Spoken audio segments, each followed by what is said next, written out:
Pour préciser une chose, quand nous parlons de la situation qui prévaut dans la ville de Goma, chef-lieu du territoire du Nord Kivu, il ne s'agit pas d'une présence des rebelles du M23, il s'agit d'une occupation des forces armées rwandaises sur un territoire souverain de la République démocratique du Congo.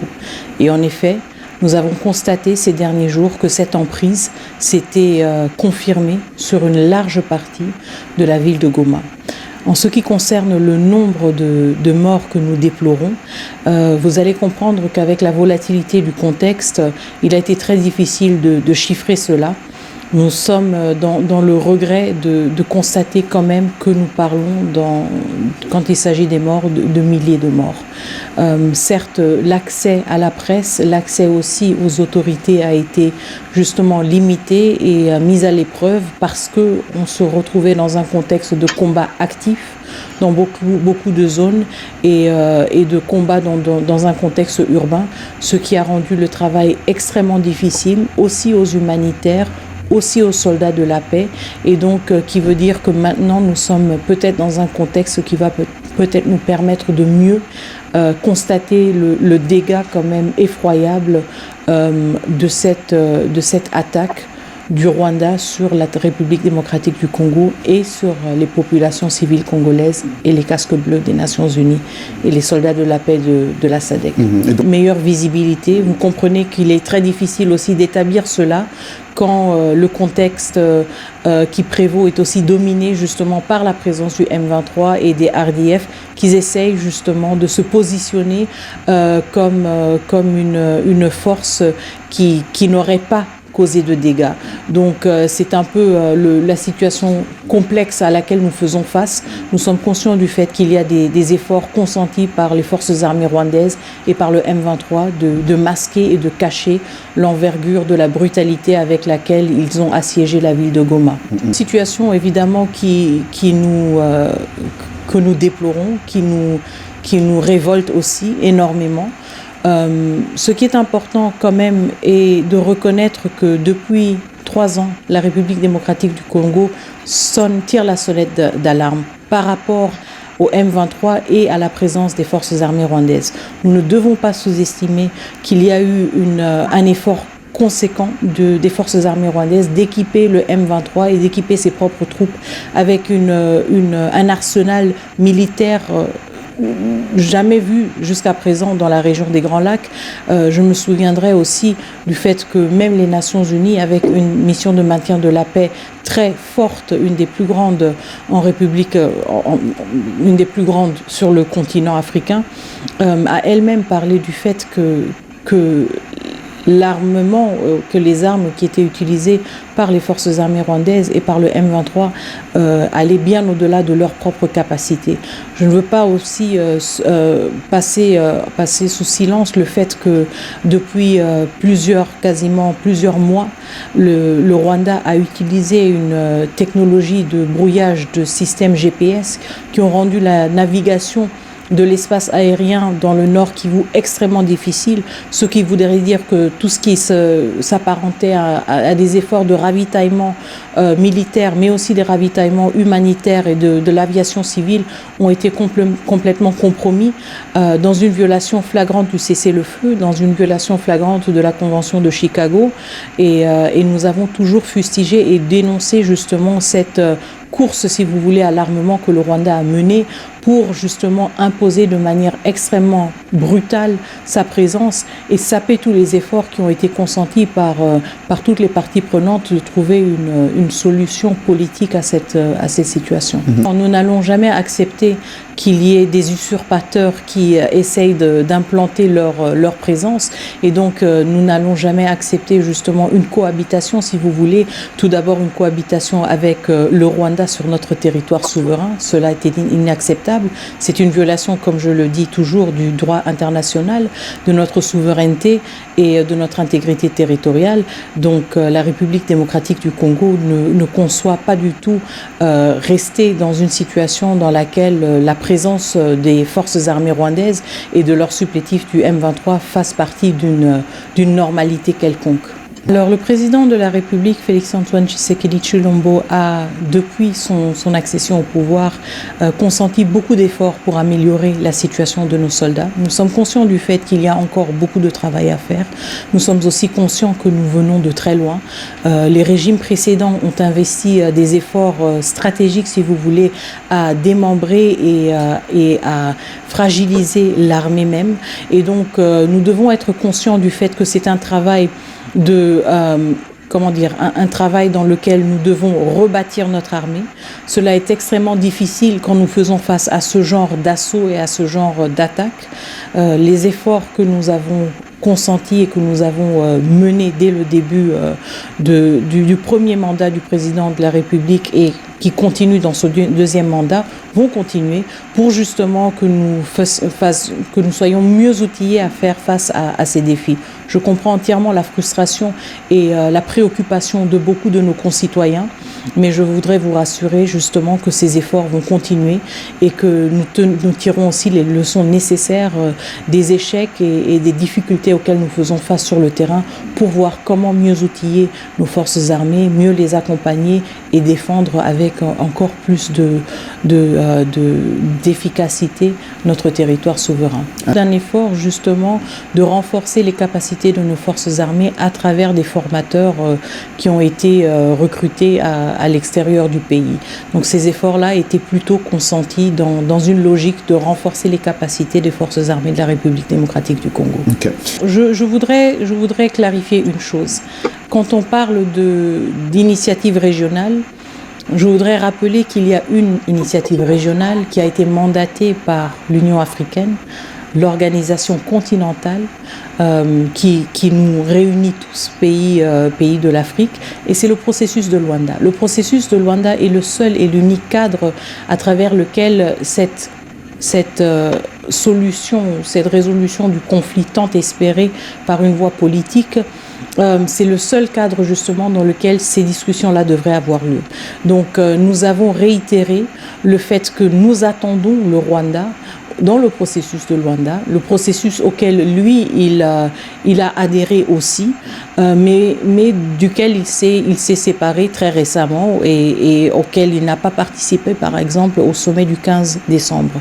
Je voudrais rappeler aussi que le Conseil de sécurité, tous les membres du Conseil de sécurité, de manière unanime, et vous savez que ces jours-ci, ce n'est pas toujours évident d'obtenir une unanimité au sein du Conseil de sécurité, mais tous les membres étaient très clairs là-dessus. Les parties prenantes doivent retourner à la table de négociation dans le cadre du processus de Luanda. Et donc, c'est la position de la République démocratique du Congo. Nous avons entière confiance au facilitateur João Lourenço, président de l'Angola, et nous insistons à ce que les assises du processus de Luanda reprennent dans les plus brefs délais. Nous sommes perplexes par rapport au fait que le Rwanda ait choisi justement de saper ses efforts. Nous avons aussi pris note du fait que le président rwandais aurait sollicité une médiation du président de la Turquie, le président Erdogan. Nous sommes perplexes parce que nous sommes convaincus qu'en tant qu'Africains, qui se respectent, nous voulons quand même privilégier nos propres efforts. Donc c'était assez surprenant de voir le président Kagame solliciter une implication d'une partie tierce qui n'a pas participé à ces efforts et qui n'est pas du continent. Donc nous réitérons, le processus de Luanda est le cadre, l'unique cadre à travers lequel nous allons continuer les efforts pour trouver une résolution politique à ce conflit. Pas du tout abandonné, nous ne sommes pas du tout isolés. Si une partie est isolée, c'est le Rwanda. Encore une fois, je me réfère aux 2 réunions d'urgence du Conseil de sécurité, à travers lesquelles il était assez visible à quel point le Rwanda était seul et isolé. Tous les membres du Conseil de sécurité ont fustigé la violation flagrante du droit international par le Rwanda. Je voudrais aussi vous rappeler que pendant la dernière réunion du Conseil de sécurité, le mardi, nous avons eu 6 pays qui ne sont pas directement impliqués dans le conflit, qui ont saisi la parole, qui ne sont pas membres du Conseil de sécurité. Nous avons l'Uruguay, le Guatemala, l'Afrique du Sud, le Burundi, le Sénégal.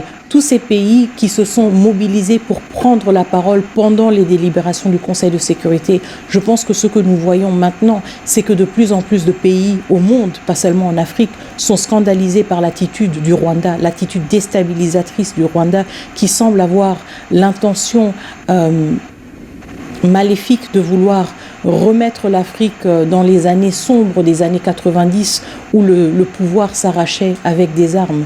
La République démocratique du Congo a tourné cette page, même si le Rwanda est encore dans un état d'esprit qui considère ce genre d'options, nous ne les considérons pas. Nous sommes un pays qui a fait le choix de la démocratie, nous sommes un pays qui a fait le choix de l'alternance politique. Le Rwanda n'a aucune leçon à nous donner et surtout pas en essayant d'imposer sa volonté sur un pays souverain avec des armes. Donc ce que nous voyons plutôt, ce n'est pas un isolement de la République démocratique du Congo.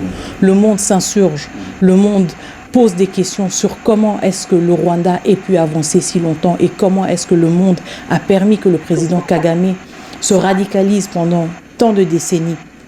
Et nous avons la réponse très claire à cela. Le président Kagame s'est radicalisé parce qu'il a été incontrôlé et il n'a pas été tenu redevable par tous ses partenaires et par tous ses bailleurs pendant tant d'années.